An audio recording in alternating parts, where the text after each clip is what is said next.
Promenez-vous dans n'importe quelle rue résidentielle en Amérique ou en Europe à la fin du mois d'octobre et regardez le sol. Que voyez-vous? Pour la plupart d'entre nous, c'est juste le désordre. C'est une couche de débris bruns et durs qui craque sous vos bottes, obstrue la tondeuse à gazon et pourrissent sous la pluie. Nous payons des gens pour les ramasser. Nous les fourrons dans des sacs poubelles en plastique noir et les transportons vers les décharges, comme s'il s'agissait de déchets toxiques. Mais faites une pause un instant. Et si je vous disais que vous ne marchez pas sur des ordures? Vous marchez sur la source de nourriture de survie la plus importante de l'histoire de l'humanité. Imaginez que vous sortez de chez vous et que vous trouvez le trottoir pavé de steaks gratuits, de mottes de beurre ou de miches de pain fraîches. Vous penseriez que c'est un miracle. Vous seriez dehors en train de remplir toutes les poches dont vous disposez. Eh bien, biologiquement parlant, c'est exactement ce qui se passe. Le modeste gland est une véritable puissance nutritionnelle. Il contient plus de graisse saine qu'un filet de saumon et plus de protéines que le riz sauvage. Cette petite noix a alimenté l'expansion de la race humaine pendant des dizaines de milliers d'années avant même que nous ne plantions une seule graine de blé. Voici l'ironie. Nous vivons actuellement une crise alimentaire mondiale.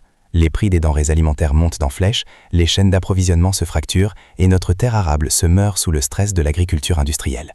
Pourtant, chaque automne, les chaînes de l'hémisphère nord laissent tomber des millions de tonnes de nourriture gratuite, des milliards de calories, et nous les laissons simplement pourrir. Pourquoi? Pourquoi avons-nous abandonné la culture qui a sauvé nos ancêtres de la famine? Pourquoi avons-nous échangé une abondance gratuite et vivace contre le travail éreintant de l'agriculture moderne? La réponse est plus sombre que vous ne le pensez. Elle implique un secret chimique, une guerre pour le contrôle politique et un cas d'amnésie historique massive. Pour comprendre ce que nous avons perdu, nous devons voyager dans le temps. Avant l'avènement de l'Empire romain et avant la construction des pyramides, le monde vivait à l'âge du chêne. Dans les montagnes de la Grèce antique, plus précisément en Arcadie, les gens n'étaient pas obsédés par les céréales. Ils étaient les balanophagoïs, les mangeurs de glands. Ils croyaient que le chêne était le premier arbre créé par les dieux et que le gland était la première véritable nourriture de l'humanité. Alors que les anciens Grecs respectaient le chêne, le véritable âge d'or du gland ne se trouvait pas en Europe. Il se trouvait en Amérique du Nord, plus précisément dans ce qui est aujourd'hui la Californie. Avant que la ruée vers l'or ne change tout, la Californie était la région la plus densément peuplée au nord du Mexique. Et voici la partie fascinante. Ces civilisations ne pratiquaient pas l'agriculture au sens traditionnel. Elles ne labouraient pas les champs et ne plantaient pas des rangées interminables de maïs ou de blé. Elles n'en avaient pas besoin. Les tribus indigènes, telles que les Miwok et les Pomo, vivaient dans une forêt nourricière florissante. Elles ont bâti une société complexe et riche, reposant presque entièrement sur le gland. Imaginez une journée d'automne dans une vallée californienne il y a 500 ans. L'air serait rempli d'un bruit sourd et rythmé, le bruit de centaines de femmes pilant des noix en farine à l'aide de mortiers en pierre.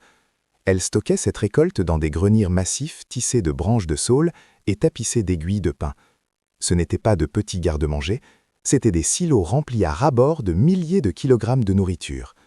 Ce n'était pas une vie de subsistance, c'était l'abondance. Un seul chêne sain peut laisser tomber jusqu'à 225 kg de glands lors d'une bonne année.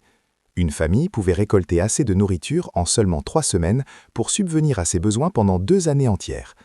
Alors que leurs homologues européens se brisaient le dos à labourer des champs rocailleux, craignant constamment une mauvaise récolte, les récolteurs de glands comptaient sur une ressource qui ne faiblissait presque jamais. C'était une société bâtie sur la fiabilité des arbres. Ils appelaient le gland le bâton de vie. Alors, si les glands sont si incroyables, pourquoi mangez-vous probablement un bagel fait de farine de blé en ce moment même? Pourquoi les flocons de gland ne sont-ils pas un incontournable dans le rayon des céréales? Le méchant dans cette histoire est complexe. C'est en partie la biologie, mais c'est surtout la politique. L'obstacle biologique, ce sont les tanins. Si vous ramassez un gland cru sur le sol et que vous mordez dedans, votre bouche se contractera instantanément. Le goût est incroyablement amer. C'est l'acide tannique, le mécanisme de défense de l'arbre pour empêcher les écureuils et les insectes de manger sa progéniture. Si vous en mangez trop cru, vous tomberez malade. Cependant, les humains de l'Antiquité ont résolu ce problème facilement. Ils ont découvert que l'amertume pouvait être lavée. Le goût n'est donc pas la vraie raison pour laquelle nous avons arrêté d'en manger. Le principal moteur du passage des glands aux céréales n'a jamais été une question de saveur, c'était une question de contrôle. Lorsque l'Empire romain s'est étendu, et plus tard lorsque les colons européens ont colonisé les Amériques, ils ont apporté avec eux une culture agricole spécifique, le blé, l'orge et le bétail. Voici la différence fondamentale. Le blé vous oblige à rester au même endroit. Vous devez le planter, le garder et le récolter chaque année. Mais surtout, il est incroyablement facile à taxer. Un roi peut envoyer un collecteur dans votre grange, mesurer vos boisseaux de céréales et prélever sa part. Le grain est un actif visible et immobile. Une forêt de chênes, en revanche, est sauvage et ingouvernable. On ne peut pas facilement taxer une population qui peut simplement marcher dans les bois et ramasser son dîner sur le sol forestier. Les glands représentent l'autonomie et la liberté. Le blé représente la dépendance vis-à-vis de l'État. Historiquement, les classes dirigeantes en Europe ont lancé une campagne pour redéfinir les glands comme une simple nourriture pour les cochons. Elles ont rasé des forêts de chênes anciennes pour planter des champs de blé et construire des navires de guerre, menant ainsi une guerre contre les biens communaux sauvages. Lorsque les missionnaires espagnols sont arrivés en Californie, ils considéraient le régime indigène à base de glands comme primitif. Ils ont forcé les tribus à travailler dans les champs pour cultiver du maïs et du blé, non pas parce que c'était plus sain, mais parce que c'était considéré comme civilisé. La réalité est que nous n'avons pas arrêté de manger des glands parce qu'ils étaient une source de nourriture inférieure, nous avons arrêté parce que les nouveaux empires voulaient des sujets, pas des glaneurs. Mais laissons la politique de côté, et regardons la science pure et dure. Pourquoi le gland est-il biologiquement supérieur aux céréales modernes que nous consommons aujourd'hui ? Pensez à un grain de blé. C'est principalement de l'amidon. Lorsque vous mangez du pain, votre corps convertit cet amidon en sucre presque instantanément, provoquant un pic d'insuline. Cela vous donne une explosion d'énergie rapide suivie d'un effondrement. C'est essentiellement du carburant vide. Maintenant, comparez cela à un gland. Biologiquement, c'est une noix, pas une herbe. Il est plus proche d'une noix de macadamia que d'un grain de maïs. Le profil nutritionnel est stupéfiant. Selon l'espèce, un gland contient jusqu'à 30% de matière grasse. Il s'agit de graisse saine et insaturée, l'acide oléique, le même composé que l'on trouve dans l'huile d'olive. C'est le beurre de la nature, contenant environ 8% de protéines et rengorgé de tous les acides essentiels.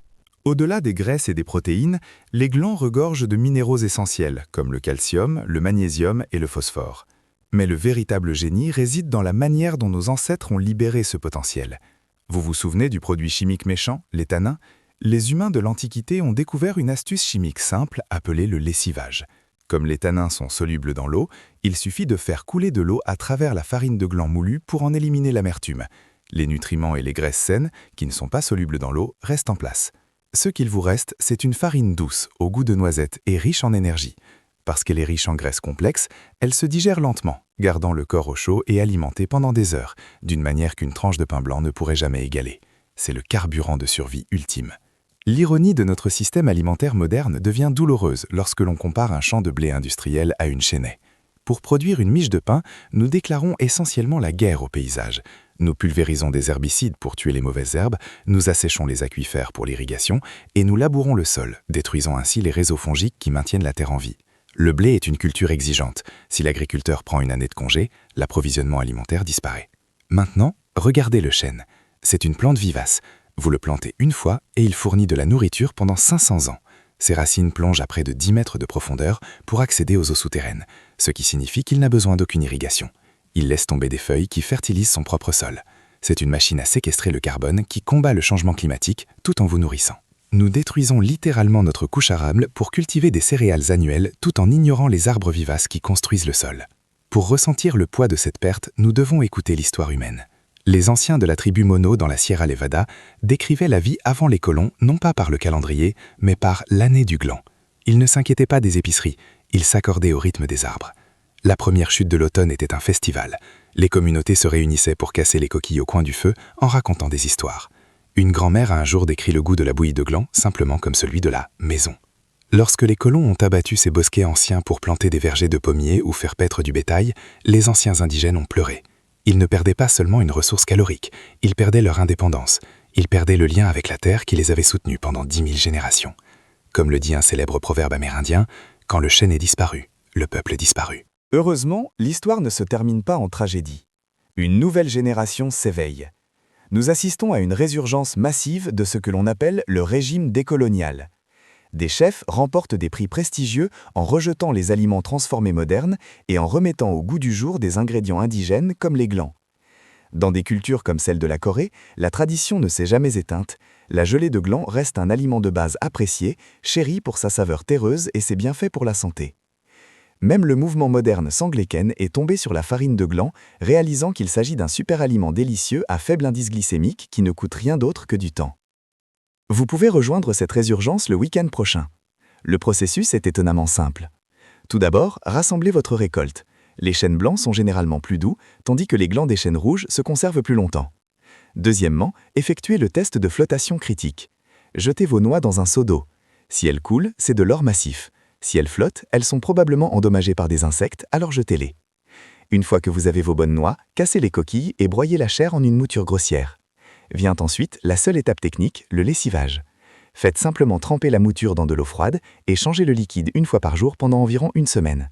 Lorsque l'eau devient claire, les tanins amers ont disparu et il vous reste une pâte nutritive et polyvalente. En faisant cela, vous participez à l'agriculture de restauration. Ce concept suggère que nous ne devrions pas combattre la nature pour produire de la nourriture, nous devrions l'imiter. Une forêt est un système autosuffisant. Faire passer notre dépendance des céréales annuelles aux cultures arboricoles vivaces comme les glands résoudrait plusieurs crises à la fois. Arrêter l'érosion des sols, séquestrer le carbone et nourrir le monde sans assécher nos aquifères. Le chêne est patient. Il a survécu aux périodes glaciaires, aux légions romaines et à la révolution industrielle. Il laisse toujours tomber son trésor chaque automne, attendant que nous ayons assez faim ou que nous soyons assez intelligents pour le ramasser à nouveau. La prochaine fois que vous entendrez ce craquement sous votre botte, arrêtez-vous. Ramassez-en un. Vous tenez une graine qui pourrait faire pousser un géant et un repas qui a sauvé vos ancêtres. L'aliment de base oublié est prêt à être rappelé à notre mémoire. Si vous êtes prêt à cesser de voir la nature comme une toile de fond et à commencer à la voir comme une pourvoyeuse, abonnez-vous à la chaîne Mémoire des plantes et partagez cette vidéo. Ramenons l'âge du chêne.